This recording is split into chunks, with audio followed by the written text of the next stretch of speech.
Co-ops. If I was going to say cooperative to you, what would you say back to me? Audience participation time.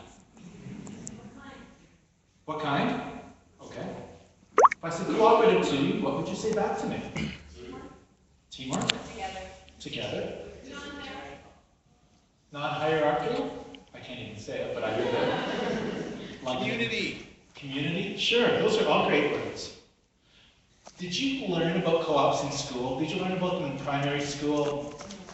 No, probably not. You didn't learn them probably in college, university, if you went to business school or university, you probably didn't learn about them.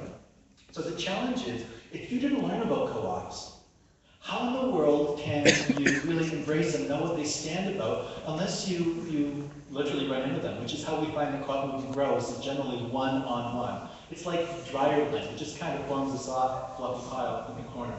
So we're going to talk about some of those co-ops and hopefully fill in some of your knowledge about cooperatives. But let me ask you a question first. Why do you start a business?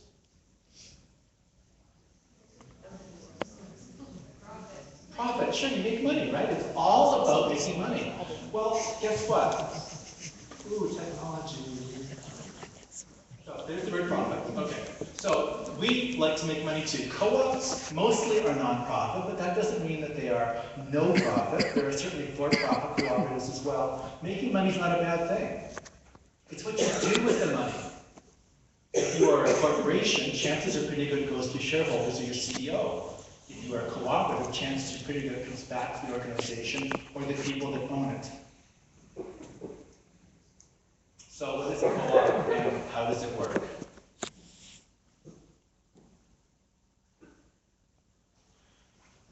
You know the traditional business model. Everybody knows it intrinsically. You don't even think that there's any other kind because you didn't know that there was another kind. It's just so ingrained in you. But you know that businesses are these little islands. They do their thing and they meet the needs of the owners of the business, and obviously they meet the needs of the customers to stay in business, but essentially they are these islands all around. Co-ops start with the islands, but the really cool thing about co-ops is even though that they are autonomous and independent and meet the needs of their community, they're actually all linked in one way or another. Not because there's a head office and a branch office structure, although many co-ops do. For example, Libro Credit Union has many, many branches. It's just we're all linked by our philosophies and our principles and the fact that we have this set of international principles that links how we operate. It's in our DNA. So it's a huge family of businesses that are all linked by philosophies and principles. So you can see that they're all linked together by arrows. Doesn't mean again that they are divisions of each other, but they are part of the same family in that they have the same principles, the same thoughts. Generally, they're all on the same page. Not everybody, sometimes they're pretty fast, but generally it's like one big sort of dysfunctional happy family. And I think you can recognize some of the logos up there on the screen. Did you know that Sunkist is a co-op? Just, co-ops don't have to be small mom and pop operations. Co-ops can actually be really large corporations. The cooperators, an insurance company, what a cute name for a company. The cooperators is a co-op. So, cooperatives are a business model. People say we act in a cooperative fashion, and that's really nice. But in Ontario, as in the rest of Canada and the rest of the world, cooperative is an actual legal business model. You just can't say you're a co-op. You actually have to incorporate as one, and then you actually have to follow some of the rules about being a co-op. We don't say it's an alternative because that means somehow that we're in a bubble out on the side. We're definitely part of the economy. We're just on a different continuum from absolute non-profit to absolute capitalism. We're somewhere along that continuum. So, if you like to read, here's some of the definitions of a co-op. And because I don't have my notes, excuse me as I turn my back to you. Legally incorporated is the first one. Okay? As I said before, you can call yourself cooperative-ish, but you need to legally incorporate as a cooperative in the province of Ontario or any other region in Canada to become a cooperative. Number 2 is probably the most important. It's member-owned, owned by its customers, owned by the people that use its services. There are a few exceptions, but that's generally all about membership and democracy. The next part is one member, one vote. If we were going to start a co-op, and you put in $10,000, and you put in $7,000, and you put in $6,500, in a corporation, you'd have more votes than you because you put in more money. But in a co-op, it's one member, one vote, no matter how much money you put in. That's really cool and warm and fuzzy and democratic. But there are some people that say, I put in $10,000, I want a whole lot more share. And we say, well, thank you very much, that's absolutely right, co-op is not the place for you. Kevin O'Leary is never going to be part of co-op. Okay? The next thing is triple bottom line. Have you heard that expression before, triple bottom line? People, planet, profit? Co-ops need to make money. The idea is not to operate at zero or break even. You need money because you need to pay your staff. You need to build up capital for renovations and to grow and expand. But you don't need to make scouts of money. And if you do, the money comes back to the shareholders or gets reinvested in the business. But the other part of the triple bottom line is the social aspect. Co-ops really believe that it is about the people. Not to all extent and not to the extent that it makes them weak and inefficient, but certainly we take advantage of the entire person, not just their wallet. And the third part of the triple bottom line is, of course, the environment. Most cooperatives are concerned about sustainability, whether it's sustainability of the organization or the greenery, hugging trees, planting trees. Sustainability is an important part, however the organization defines sustainability. And the final part is, co-ops are not just based in London. They're not just based in Ontario. They are international. And we, again, are hooked through that family network, through cooperatives all across the world. Co-ops work. That's my business. That's what I do. And I'll tell you a little bit more about that in a minute. But this cute little graphic here tells you a little bit about what co-ops are. The really fun part, though, is that we're value-based. Bottom left corner. It's all about democracy, the 7 principles that form part of our DNA, and again, the triple bottom line. We operate in almost 100 countries across the world with 1 billion members. So this is not just some small little co-op on Princess Street in London. This is a huge network.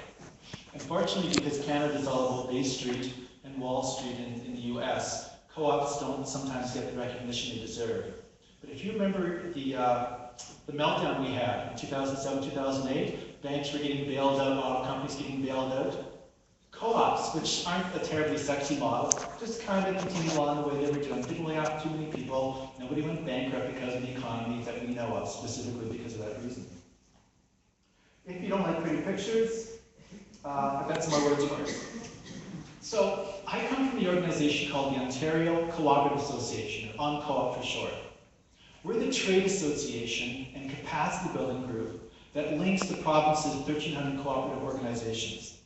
See, co-ops are formed to meet the needs of their communities. And what one co-op does in one part of the city could be totally different than what a co-op does in another part of the city.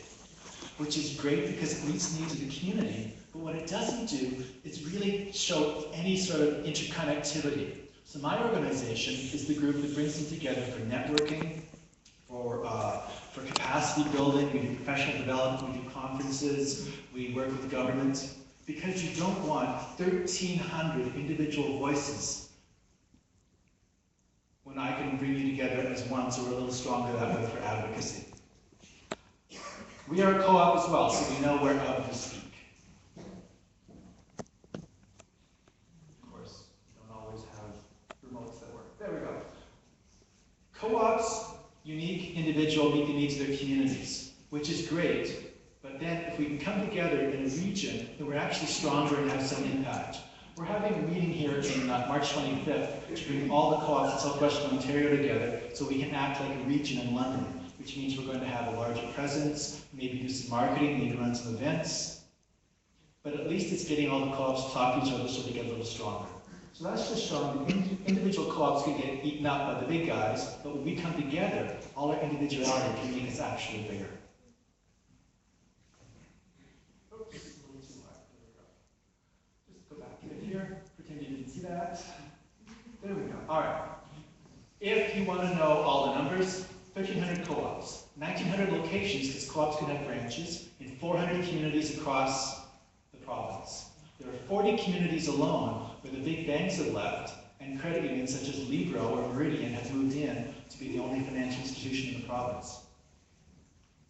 In the province of Ontario, if I said to you what kind of co-ops do you think there are, two words usually come to mind: housing and agriculture. Ontario's got more housing co-ops than any other province in the country, and they're almost half of our co-ops. Next is credit unions and financial institutions like the Cooperators or Libro or Meridian. Childcare comes next, all the daycare co-ops. And agriculture, which you might have thought stereotypically was a co-op in Ontario, is really only about 7%. So maybe what you learned in school has changed a little bit as well. 2012 was the International Year of Cooperatives. That was kind of fun. The United Nations, for the first time ever, recognized the business model. They're never going to have the International Year of the Bank, I don't think. But they had one, the International Year of Cooperatives. So every co-op all around the world was celebrating the International Year in 2012. It was really important to us, and hopefully we made some inroads there. 1.4 million members, you can see 49,000 volunteers and 15,500 employees. If we were a corporation, we would be the size of General Motors in Canada. But because we're autonomous and independent and scattered all over the province, we really have this image problem and a size problem, which is where an organization like mine often comes into play. All right. If you're going to want to start any kind of business, you'd probably want to really seriously consider starting a cooperative, because after 10 years in business, more than twice as many co-ops stay in business as any other form of business enterprise. This is what really makes governments sit up and take notice. They like big business because big business is sexy, but co-ops are small, but they're durable and sustainable. That figure really blows government out of the water. Co-op structure. There are all different kinds of co-ops. I'm not going to get into them, but essentially, you know the corporate model. You know the one where the CEO is at the top, then you've got the board of directors and the shareholders, and then the customers are way down here. Co-ops turn that around. At the top of the pyramid, which is the base, are all of the members, the owners, the shareholders, the stakeholders. They elect a board of directors. So the board of directors is not some external person or external organization. The board of directors is elected from within the co-op. That's really important because if co-ops represent community, who knows better than the community how the co-op should be run? Now, yeah, there are some issues about, are all of our board members trained? Do they have the proper governance training? And again, that's where organizations like mine come into place. But in general, who knows you and your community better than the people who live in it and work in it? Then they, of course, elect the CEO or the executive director. Most co-ops in the province of Ontario have fewer than 10 employees. There's a sizable percentage that actually have 0 employees. How can you have an organization that doesn't have any employees? Well, it relies on volunteers, and the key volunteers are the board of directors. Very, very few have more than 25 employees. That's a big issue because co-ops generally have capacity issues. That means they're so busy doing what they're supposed to be doing to make money, serve the needs of their community, they don't have time for things like outreach or writing business plans or meeting with the bank. They're so busy selling food or running cab companies that quite often all these other things need to be picked up by other organizations or groups of volunteers. I'm just going to give you tiny, tiny little snapshots of some of the different types of co-ops in the province of Ontario. And let's go back one. Community car share, based in the Kitchener-Waterloo area, is a car sharing co-op. If you don't use your car 24 hours a day, you can get rid of it, join a car share, and take a small segment of when you need your car, essentially rent it. They're a sophisticated organization. You can book things over the phone, through your iPad. You don't need a key. It's all swipe card system. It's amazing. They have taken more than 2,226 tons of CO2 off the road since they started, and they're expanding to tiny little communities like Elmira. Not big cities. Elmira, not a very big area, has a a car share co-op. It's a branch of community car share. Student housing is big. Waterloo Co-op residents. Student housing owned by the students, not by the university, not by a for-profit business. Responsive to their needs, local and affordable. You still with me? All right. Co-op cabs. If you're in downtown Toronto and you see red and yellow cabs sitting by, it's co-op cabs. One of the largest employers of immigrants, and gives them usually their first job. It's an amazing way to integrate new cultures into our Canadian mosaic. So, some more numbers, some more words. Just really quickly, the difference between co-ops and business corporations. Corporations exist to meet the needs of their shareholders. They're not doing good, they're making money for their shareholders. That's the reason, that's the purpose. So when we ask them to do nice things for us, if there's a business case, if they can make money at it, they will. Co-ops, by definition, meet the needs of their members. It's in our DNA. We must do what's best for our members. Corporations must do what's best for the bottom line. Target Canada. Accountable to members. Accountable to shareholders. In a co-op, a member almost always is a shareholder. So when the co-op makes money, the member is better for it. When co-ops make money, and they do make money, the surplus, the profit, goes back to the co-op and back to the members. Sometimes it's a check, sometimes it's a discount, sometimes it's patronage that builds up an account. The surplus goes back to the community. The board comes from the members. We operate under our act, and again, surplus and patronage may be distributed.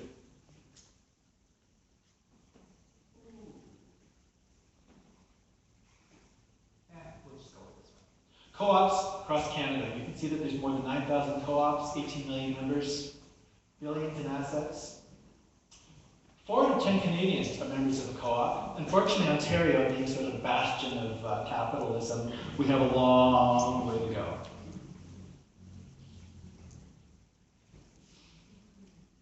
Patience. So, here's a co-op you might have heard of called the London Co-op Food Store.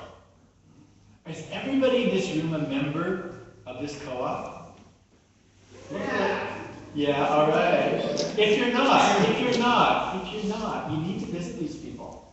They will allow you to go and do a couple of free shoppings, and then they make you pay. You gotta try them out, right? Local, organic, sustainable food. It's non-profit, which means the money goes back towards the community. 45 years old, I think that's amazing. What I like about them is they're not just in it for themselves. They are all about community. If you've ever been there, you see they've got kind of a lounge where you can hang out. They buy things locally. They work with local farmers, local suppliers. That's called food security, and it keeps the circle local. You've heard of the 100-mile diet? This organization, your organization, lives it. It's not just a slogan. Good heavens, just keep hitting buttons here. Let's just go back a little. Oh, that's okay, excellent. Well, let's talk about other co-ops in London. There are 60 co-ops right in the city of London, 60, 60. And in the background, it's really faded out. I've got the names of some of them there. You've got housing co-ops, childcare co-ops. You've got 5 different kinds of credit unions. You've got a skateboard co-op. This is so cool. It's not for kids. The skateboard co-op is for adults. It's amazing.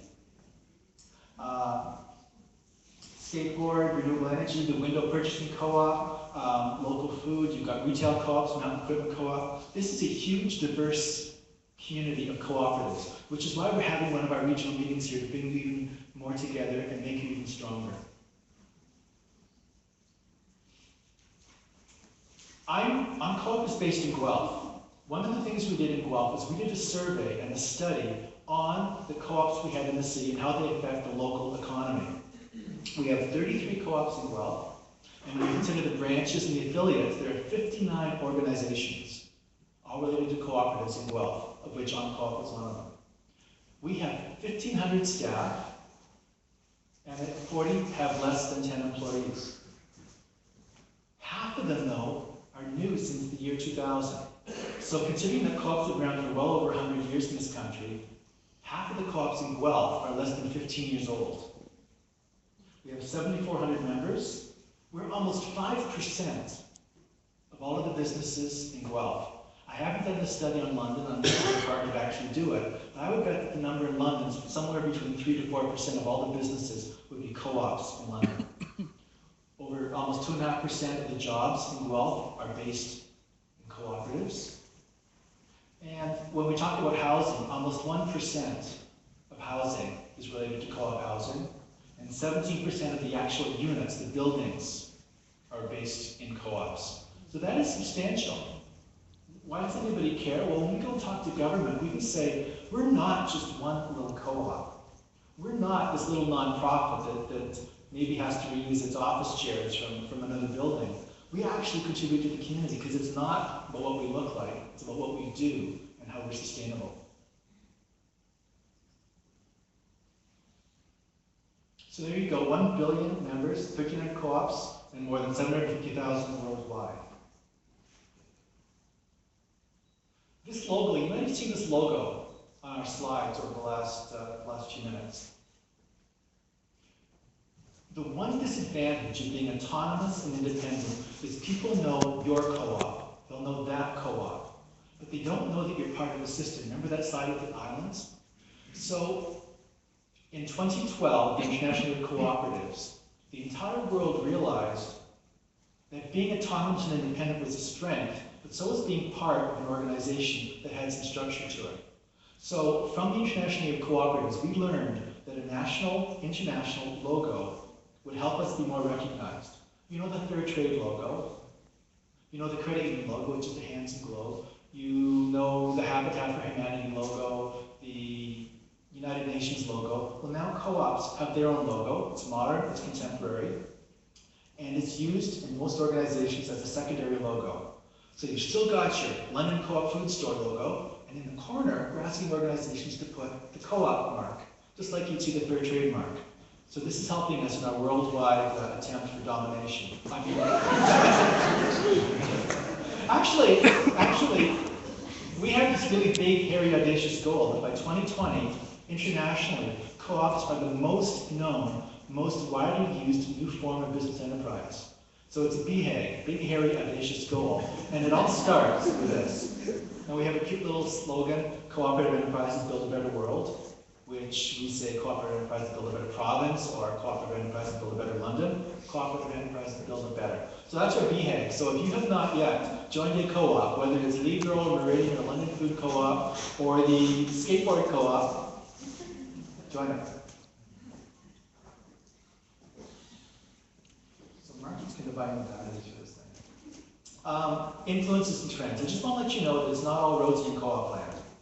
If it was, I had stronger batteries in my remote. One of the issues, though, is that more than 200,000 small medium enterprises are going to be closing over the next 10 years because the business owners are going to retire, his kids don't want the business, a corporation might buy it. So we're saying, right now, before the issues happen, let's get people thinking about cooperatives. So instead of selling to a multinational corporation, you can sell to your workers, or you can sell to the city, or the town, or the region. So a lot of business enterprise, business development companies are starting to look at this as a way of keeping dollars local. There's a lot of studies that are out there that say, if you have a corporation that runs your business, out of every dollar that the corporation puts in, 1.4 will stay in the community. For a cooperative, and any kind of local social enterprise, for every dollar that's put in, 1.7 generally stays in the community. So you can see how that's starting to be sustainable, especially in larger communities. I'll just keep pressing buttons here and see what happens. Go big, go home. Everybody's talking about merging. Well, bigger's not always better, right? CSR, corporate social responsibility, is important because that's what's part of co-op's DNA. It's really cool for the big banks to have these green funds that say, we're going to deposit so much, when you deposit so much in an account, we will plant a tree. But when that doesn't make business sense, they can quietly cut that program. Co-ops can't stop serving the community. That's who we are. That's what we do. Day in, day out, that's what we have to do. Whether it's sexy or not, it's the right thing to do for our members. It's sexy, Mark. Was that my favorite girl, Loretta? Technology makes it easier for co-ops to act like big businesses. People don't have to really know how small you are to want to do. Local organic food, I don't even have to speak about that in this project. And globalization, food security, big business taking over, what's happened to our small towns. If we don't take ownership of it by locally owning the business in our local communities, eventually we're going to be owned remotely and no money is going to stay in our communities. So are you saying instead of merge, more networks? Totally. Because you know, you can't do it all individually, but you can. If you've got HR experience and somebody else has got marketing experience, you can do some of that stuff behind the scenes and act like a big company, but still not have to merge and become one and meet the needs of your members. I could go on for a long time, and I'd love to, but I thought this is where I would stop talking. If you wanted to talk to me and ask some questions, that would be great. I'm also available after, and I'm, again, hawking all these water bottles on the table, so don't forget one of those. Is there anything that comes out of all of this that you want to ask me, that you want to talk about? Have I answered every one of your questions about co-ops? Yes, sir. I have two questions. I wonder what percentage of members are actually active, or even more, than very aware of their members. And the second part of that is whether that really matters, whether it's better to have two people who are very interested and a lot of people who are willing to be members and why that. The question is about how many co-op members really know they're part of a co-op, and does it really matter as long as they are part of a co-op? Well, there are a number of co-ops that have very low membership shares or entrance fees. For example, you're going to hear about Mountain Equipment Co-op later. They have a membership fee of $5. That's not a big barrier. So after a while, if you pay that, you may or may not remember your co-op, and it's up to the organization itself to keep those spirits going. But the fact that you're still part of the organization, still buying, still participating, still helping it grow and prosper, I think is the most important part. Organizations do try very hard to make sure the members know that they're co-ops, because that's where the board of directors comes from, that's where the engagement comes from. That's where that number, over 10 years, twice as many co-ops stay in business, is because you feel like you're part of the community. Obviously, a lot of members are disengaged, not because they're disenfranchised or just unhappy, they just have other things to do and the co-op is running along fine. In terms of percentages, I couldn't begin to tell you because it's as unique as every co-op could possibly be in terms of engagement. I know that some co-ops have 100% engagement. Childcare co-ops generally have a strong engagement. Some credit unions have struggled to get 5 or 6% of their members to vote. I was in Ghana a few years ago doing a credit union coaching mission where we would go and help credit unions learn some new techniques that help them grow and get stronger in their communities. And I went to an AGM in one city, and I swear to God, every single member of the co-op was at that AGM, 100% attendance, and these meetings went on for literally 8 hours, full day meeting. Because of literacy, they literally read every report, they sang, they were part, they called it the happy family. It was amazing, and it just brought my faith right back into what co-op spirit is all about. And can you imagine sitting in front of a screen for 8 hours listening to enticing talks like this and still wanting to sing at the end? They do, and all that you remember. Yes, sir. Hi. I'm curious about the actual business implications of organizing as a co-op. Because as I understand, one of the great challenges is getting like-minded people together in a structure, and that the actual, filing papers, getting insurance, it's not a well-understood business model. That's what I've heard from people that have been involved in construction co-ops. Could you talk about that a little bit, the actual, challenges and opportunities of this, the actual forming of the co-op and getting people on the same page and the risk and, reward of that? So the question is about barriers to starting, forming, organizing, and incorporating a co-op.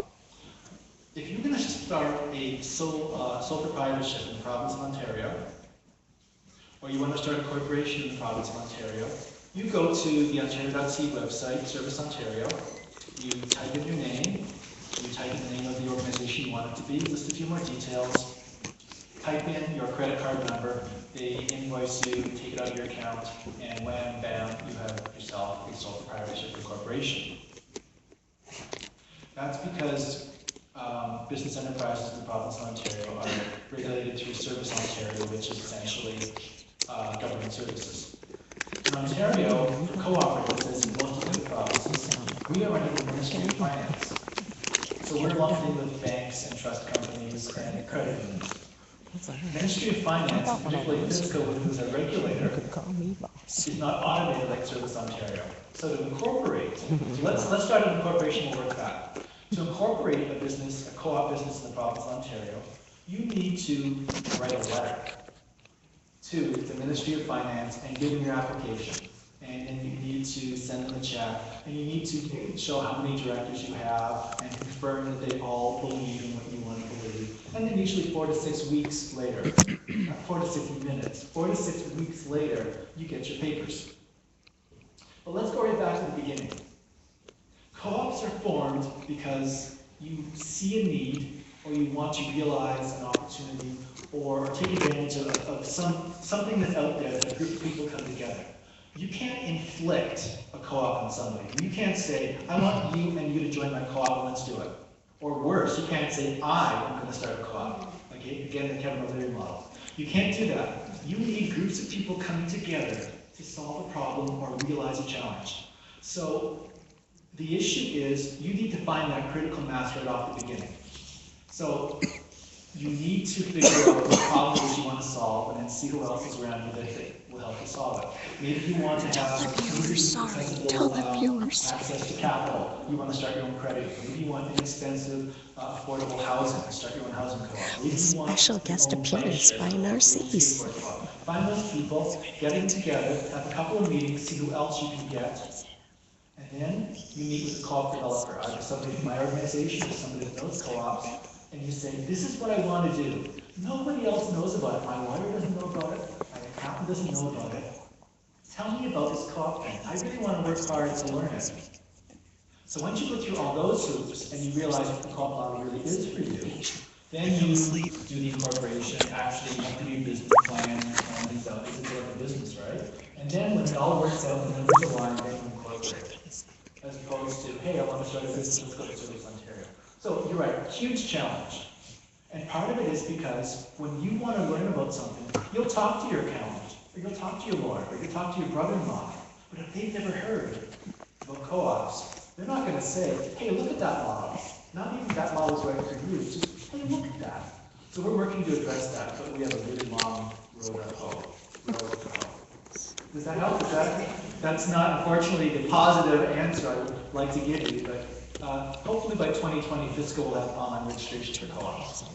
That's all I can say. How's that for a downer? Is that supposed to be the Taking that, though, is that if you really want to do it, we will do everything we can to make it work for you. But if you're not committed, it's not going to work, and you're not going to get that 10-year stability figure because you don't have the momentum to keep it going. The other issue, of course, with co-ops is that once the founding board moves on, you need to have other people behind them to keep the spirit of the co-op going. Did I see a hand over there? Yes, so I was going to ask her a question, so I'll ask a question and follow it. So you've got people together and they're leaning towards joining a co-op, but they don't have they can't get the picture filled out. So do you send somebody from your group to help with that? Do you have like a training program? Absolutely. There are a lot of different, what we call co-op developers across the province. Generally, we have a network. Organizations like co-op all across the country have networks of co-op developers that will help people. We're also working with small business enterprise centers or CFTCs, community future development organizations, so they can also help counsel on co-ops. But yeah, it's not something that you can just pick up because a lot of people have stereotypes about co-ops. They think that they're socially disadvantaged people, only about housing, only about agriculture. So you have to get past those misconceptions. And that's why when you come to us or our site, Ontario.coop, there are literally thousands of pieces of information you can pull out about how to go. And you know what, we have a co-op line we call it for information. And we tell just as many people, no, co-op's not gonna work. Nerd Patrol, Nerd Patrol. Because it's not for everybody. You really want to come together for the common good, and you all will survive, and you all make money, you'll all be better for you. You just won't make millions of dollars, right? Co-ops are not investment vehicles. Yes, I see a hand. Your clientele is mostly like global, not local. Is that really well as a co-op? No, absolutely not. There's a cooperative based in Spain called International.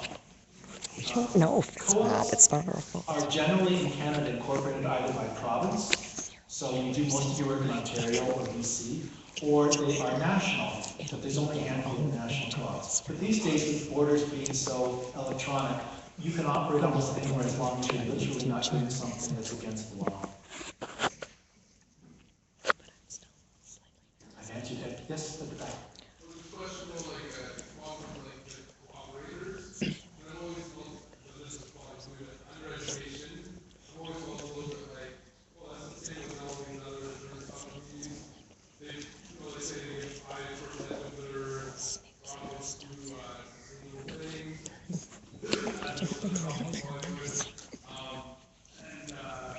I also suspect that CEO probably paid the market rate for running the cooperators. So maybe, so they think this is. What's the difference between the cooperators and anybody else? Yeah. Well, first of all, the cooperators, the CEO, her name is Kathy Bardsworth.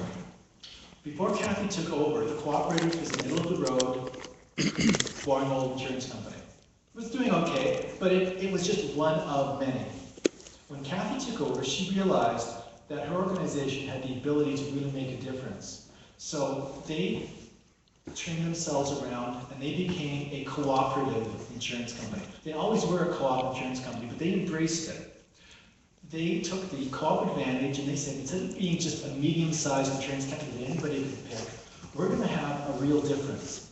Again, don't forget, cooperative is in our DNA, so we can't change it legally or philosophically. So I'm not here to sell the cooperators, and they probably screw up just as much as any other insurance company, to be honest with you. However, here's 3 things that make the cooperators different. The first is, if you are a policyholder with the cooperators and you disagree with how they handle your claim, the cooperators has a panel, a tribunal of people just like you, other policyholders that are individuals from the community that come together and say, yes, you, Mr. Policyholder, were right, we, the cooperators, were wrong, therefore we're going to honor your policy, your claim. So it's, first of all, it's all about that. The second is the cooperators gives hundreds of thousands of dollars every year to the cooperative movement. The London Co-op Food Store got a grant from the cooperators to actually do some work, I think including this lecture series. So they strongly support the cooperative movement. That's expensive. They could take that money, instead pay exorbitant salaries or pay larger dividends, but they don't. They put tens of thousands, hundreds of thousands back in the co-op movement. As far as the CEO making a good salary, yeah, I imagine she does. I imagine she would make a lot more if she was working for Manulife than she does for the cooperators. But yeah, I mean, she does. So you can't get rich with the cooperative. You can get rich. Well, I mean, I've been to the 7th floor of the downtown building, and they have a little bit of marble, but they don't have gold faucets in the bathroom. Yeah, I mean, it's kind of a reality, too, that you don't want your insurance company looking like it's in the cardboard box in the back of the parking lot. There is a little bit of that. So I guess what I'm going to tell you is, they may not be the cheapest, but they certainly have extraordinary claim restraints. When Alberta had floods last year, the cooperatives were the first one in, the last one out. They paid claims on sewer backup that nobody else would, because they said, you know what, it's just the right thing to do. And again, it's just like everybody else does. But as someone that had TD insurance and had a 11-month-long claim dispute process, I now know that I was kind of better with the guys than the people with the hyphen. So there's your cooperators quote. And by the way, they offer better discounts for co-ops than they do for other kinds of businesses. If you're starting a co-op, you need to talk to cooperators about insurance. Thank you, Kathy Bardswick. I'll take my check now. Anything else I can help you with? Sir? So after what you just told us about the cooperatives, why haven't we heard about that? I mean, if you're good at it, it's like the points about it. It's only very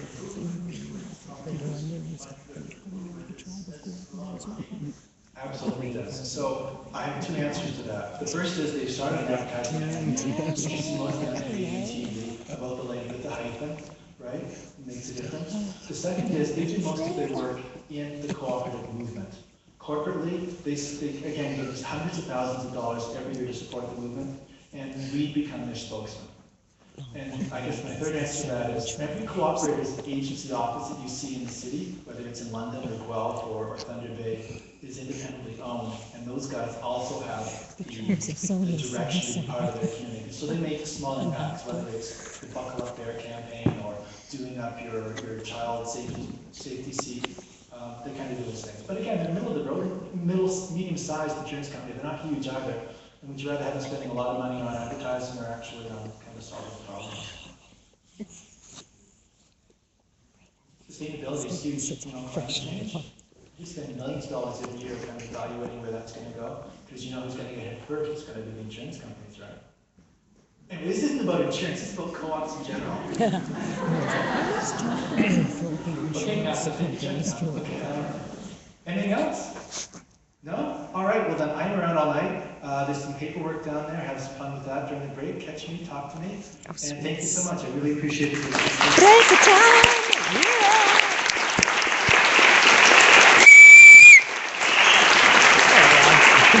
Complimentary whistle. All right, so that concludes our first speaker.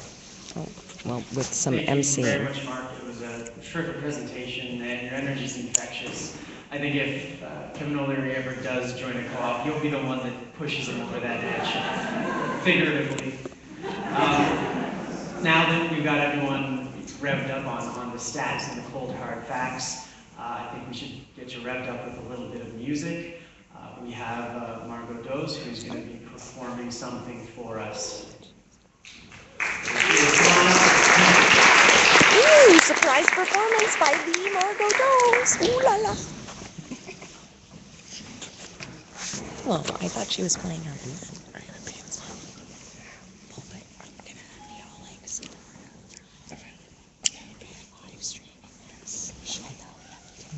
Well, I'm proud here today, and this song called Open Letter from the Honeybees. We all know about the bee crisis. I also want to dedicate it to the worker bees at the co-op who work extremely hard and are actually in a similar position than the honeybees, constantly fighting for good, healthy food and fighting off the corporations and so on. So I send this out to the staff at the co-op. Kudos to them for all their hard work and their years and years of keeping the co-op alive. The oldest co-op in London, and I'm probably one of the oldest members. All right.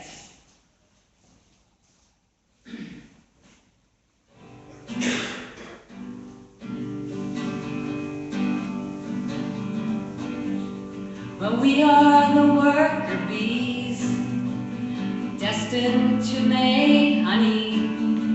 Our labor is so sweet, and for us it's not the money. Still we will work hard for your family. Give us hope, we'll help you cope. We are the worker bees. Seldom sleep, up and gone at some ungodly hour, trying to find a meadow and a few wild flowers, taking codes and messages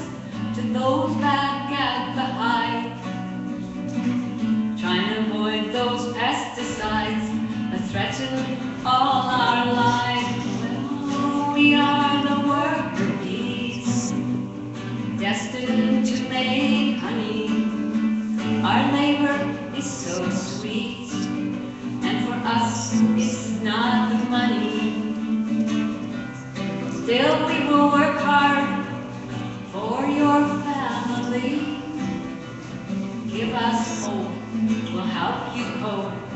We are the worker bees. We're not in the union, yet we're all united.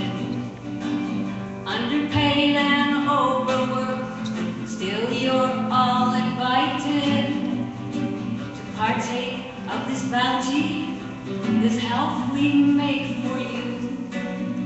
Without complaint or compromise, it's what worker bees do. Well, we are the worker bees, destined to make honey. Our labor is so sweet, and for us it's not the money. Still we will work hard for your family. Give us hope, we'll help you cope.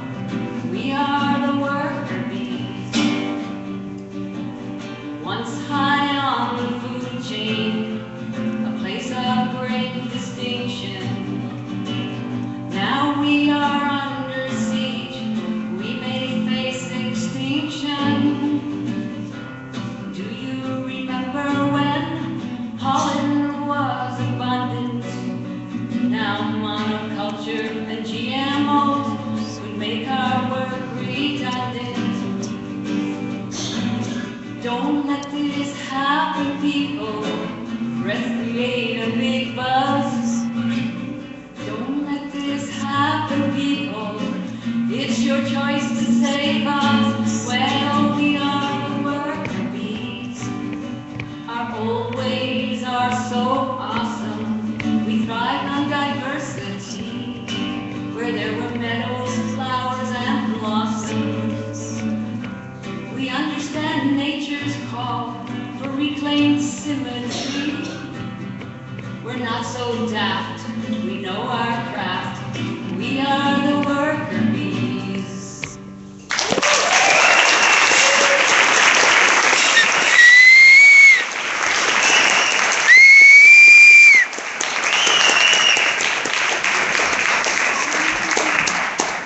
Yeah.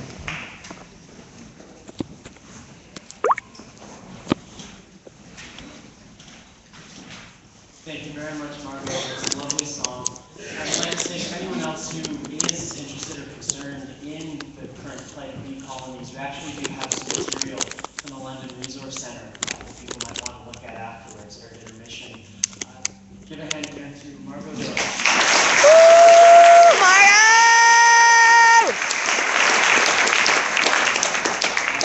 And we will be hearing her again before the night is done. Now, for our next speaker, as Mark was pointing out, co-ops do come in all shapes and sizes.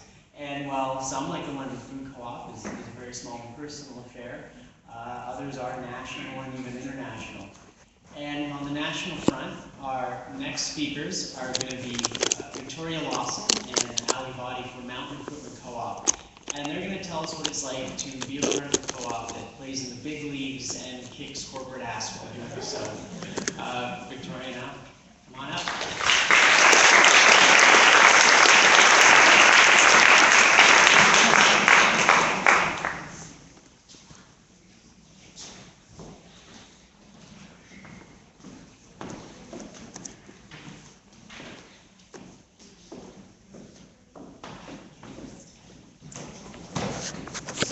I'm going to move down to the main level and try and get a little bit closer for the next couple of speakers. So we'll see you soon. All right, so thank you.